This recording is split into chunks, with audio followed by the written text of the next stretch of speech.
Hello guys, good morning again. Ito po si nanay nyo, nanay mong gala.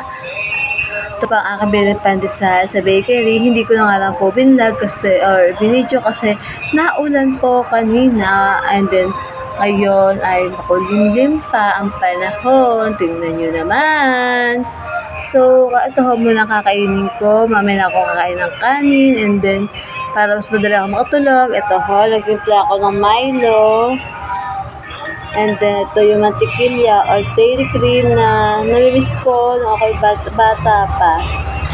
At ito naman ang pandesal na binili ko sa bakery. Madami yan guys. Diba? Dami. So guys, kain po tayo ng aking binili pandesal. Yan. Bubuksan ko po muna ito.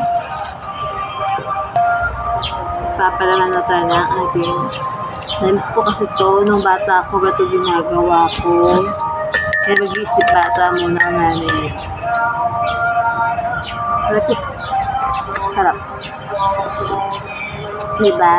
Misa tayo may edad na namiss natin na pagiging bata. So, ito na nga ako guys, kinuha na ako, ipapalaman. Before, mahilig ako maglagay ito ng asukal. So, like mga may matamis tayo, baka tayo magka-diabetes. So, control lang sa mga matatamis, maalat.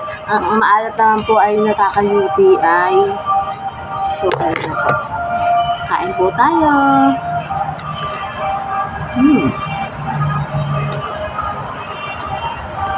So guys, thank you for watching and God bless. Keep safe everyone. Paulan. At ingat po sa mga nagmamaneho. Bye-bye. God bless.